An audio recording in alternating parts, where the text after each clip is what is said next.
Today we are taking a look at cases with unexpected and surprising twists. Some of these cases are so unbelievable that you just may think they are from a movie script rather than real life. But each and every one of them is 100% true.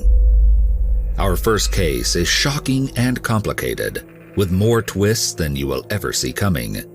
This is not your typical story of murder.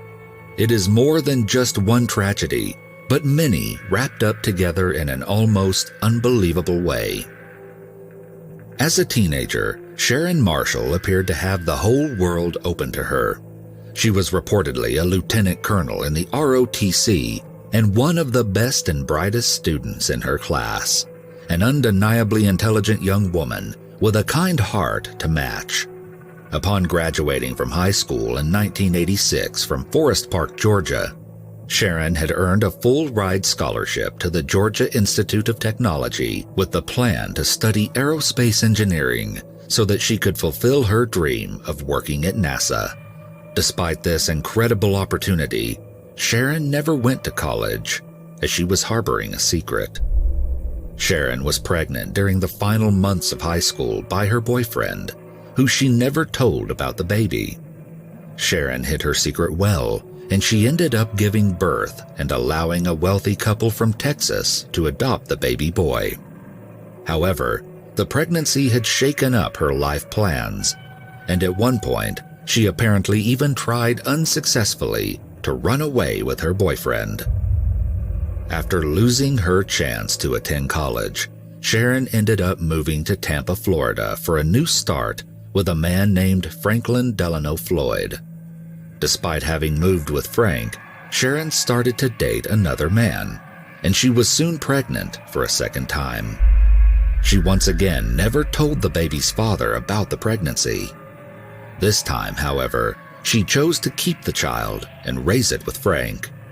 Sharon gave birth to her son Michael Gregory Marshall in 1988. Frank and Sharon had a complicated relationship. It wasn't quite clear if it was romantic or not, but the two lived together and both provided for Sharon's son Michael. Frank worked as a painter, but he frequently suffered from a bad back, and so he was rarely able to actually work. Because of this, Sharon became an exotic dancer to provide for them, but they also began to rely on welfare checks to survive. Her co-workers thought of Sharon as kind and friendly, but she was especially close to an 18-year-old co-worker named Cheryl Camesso. Despite the women's friendship, Frank and Cheryl were known to have frequent disagreements, though there were reports that the two of them may have been involved in a brief relationship.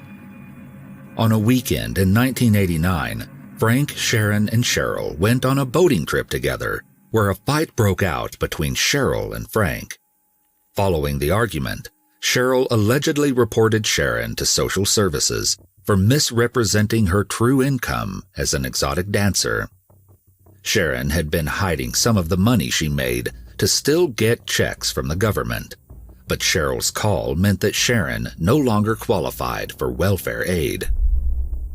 Enraged by Cheryl's actions, Frank went to the club where Sharon and Cheryl both worked and confronted her just outside the business. Witnesses reported that Frank actually punched Cheryl in the face during the altercation. Shortly after, Cheryl left her father's house to travel to stay with a friend, but when she never called her dad to tell him that she had arrived safely, he reported her missing. Her abandoned Corvette was discovered at the airport, and an investigation ensued to find the missing woman. Both Frank and Sharon were seen as persons of interest, but for years, no evidence ever arose to connect them to Cheryl's disappearance.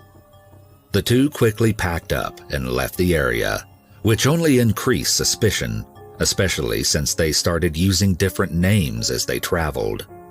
Frank and Sharon ended up getting married in 1989, and Frank claimed it was to give Sharon's son his family name to belong to, though the couple frequently went by different aliases. They ended up in Tulsa, Oklahoma, where Sharon was once again working as an exotic dancer. Sharon easily made friends everywhere the couple went, but no one seemed to like Frank, as he was aggressive and unpleasant. Reportedly, Frank once again got into a fight with another dancer Sharon worked with, and when the woman yelled that Sharon should leave him, he responded, "If she ever left me, I'd kill the..." Little did Frank know, Sharon was making plans to leave him for a man she had met at the club where she worked. Allegedly, Sharon would have left Frank earlier, but she was afraid of what he would do to her, or her son Michael. Before she was ever able to leave, though, Sharon was the victim of a sudden accident. She was found unconscious by a highway, and it appeared as though she had been the victim of a hit and run.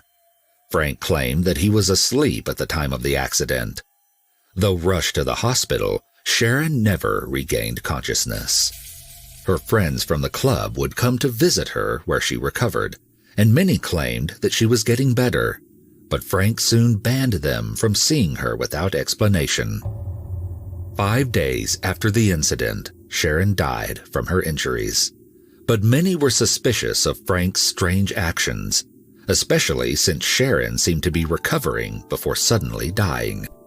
The doctor was also suspicious, and based off of old bruises he noticed on her body, he classified her death as a homicide, and even said that the head injury that killed Sharon may not have been caused by a vehicle. Though no one could prove that Frank had been the one to run over Sharon, or that he had possibly killed her while in the hospital, many came to that same conclusion, especially when her co-workers had been the ones to pay for her headstone, rather than Frank. Frank soon contacted life insurance companies to claim the $80,000 policy he had taken out on Sharon only a few months prior to her death. The problem was that Frank frequently used aliases, and so the social security numbers he provided never matched his name. After a few tries, he finally provided his real name, Frank Delano Floyd. It was then that all of Frank's lies began to unravel. It turned out that he had quite the criminal history. When Frank was 19 in 1962, he was convicted of abducting and assaulting a 4-year-old girl, which resulted in him being sentenced to serve 10 to 20 years in prison. However, he escaped the mental hospital where he was first placed by stealing a vehicle. Frank's shocking story was only beginning, as the day after his escape, he robbed a bank and was subsequently captured again. In 1972, Frank was released, but almost immediately he tried to abduct a woman from a gas station and was once again arrested. This time, however, he paid his bail but skipped his court date. A federal warrant was issued for his arrest, but he quickly vanished and began using fake names while on the run. That is, until he finally had to give his real full name to the life insurance company. Frank attempted to flee from authorities, but he was soon captured in Georgia and placed in prison to finish his sentence. For the friends of Sharon, they felt that Frank's arrest was a way to serve justice to her untimely death. During this time, Frank had reportedly given Michael to social services before he went on the run, and Michael was soon put into the foster care system, where he was placed with a loving family. However, everyone was shocked by the little boy's behavior, as he appeared to be nonverbal and would only scream and moan to communicate. Frank insisted he was Michael's father, and so the child was frequently brought to visit him while incarcerated. When Michael showed hesitance to visit Frank, a DNA test was eventually performed. Even though Frank initially resisted, it was discovered that despite what Frank said, Michael was not his biological child, and so the visits were stopped. But this shocking story doesn't end here, and it was far from over. When Frank was finally released from prison in September of 1994, after serving 4 years, he started stalking Michael and his foster parents in Oklahoma. He knew he would never be given custody of the child, and so he devised a plan to take him. On September 12, 1994, Frank showed up at Michael's elementary school and demanded to see the principal, James Davis. When he wasn't allowed to take Michael, Frank pulled out a gun and threatened Davis. Michael was finally collected, all without alerting anyone at the school, and Frank forced the principal under gunpoint to take the two of them to an area a few miles from the school grounds. There, Frank tied Davis to a tree, leaving him unharmed, and fled with Michael and Davis's truck. When the abduction was finally known, a frantic search began, but it would take 2 long months for anything to be discovered. Frank was found in Louisville, Kentucky, and arrested, but there was no sign of Michael. Even after extensive searches, there was no trace of what had happened to the little boy, and Frank refused to tell anyone. Talking about Michael to the police, Frank stated, "It's none of your business where he is, nor do I care how much any of you in Oklahoma miss him or love him." The first of many twists was revealed during Frank's trial for kidnapping Michael. In 1995, skeletal remains were found covered in vines in Pinellas County, Florida. The remains weren't immediately identified, but an investigation determined that the victim had died from a beating and 2 gunshot wounds to the head. Later that year, a mechanic in Kansas purchased a truck at an auction, and inside he found a large envelope filled with 97 photographs depicting a woman who had been beaten and bound. The truck had once been in the possession of Frank Floyd, who had stolen it while he was passing through the area in 1994, before eventually abandoning it. The photos were compared to the unidentified remains, and a wound to the photographed woman's cheekbone matched one on the recovered skull. The skeleton was soon named as belonging to Cheryl Camesso. Frank was convicted for kidnapping Michael, who still hadn't been found, but was classified as missing, and he was consequently sentenced to 52 years in prison.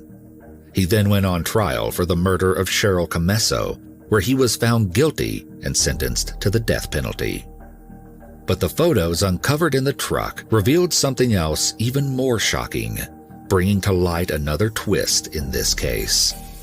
The pictures also showed Frank assaulting a young girl, but these images were much older than the ones of Cheryl.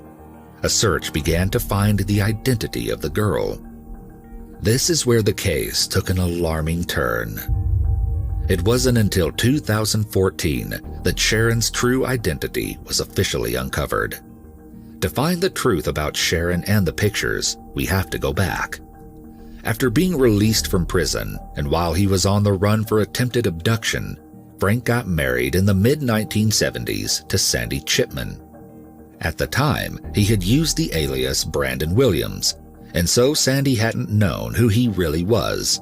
The marriage was far from romantic, especially as it had begun with them tying the knot at a truck stop.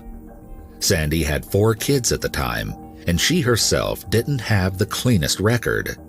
She left her kids in Frank's care when she had to spend 30 days in jail after being caught passing bad checks. When Sandy was finally released from prison, she found that her house was empty and her children gone. It appeared that Frank had taken them and moved.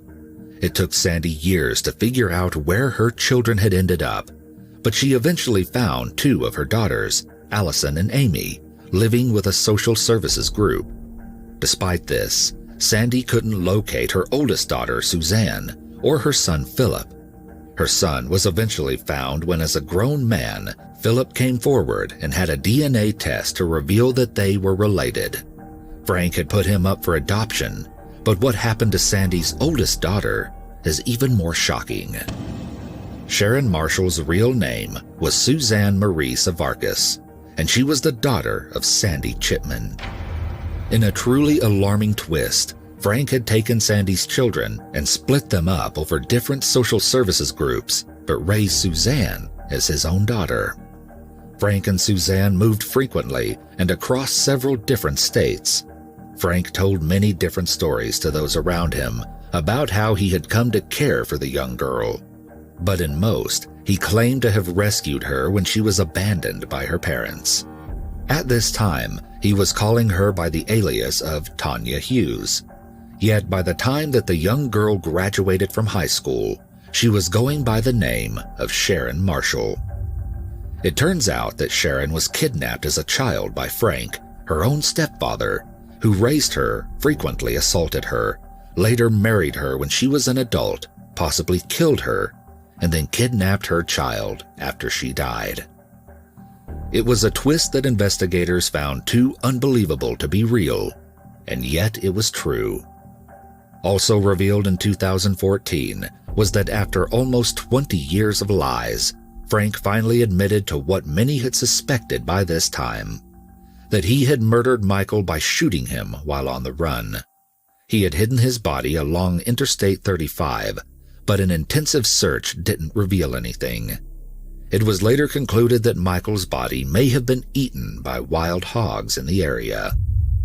Frank Floyd was never found guilty of Sharon's murder, though popular consensus believes he is also guilty of this crime. To this day, he refuses to talk about Sharon's death. Frank is still awaiting his penalty for Cheryl's murder on death row. Our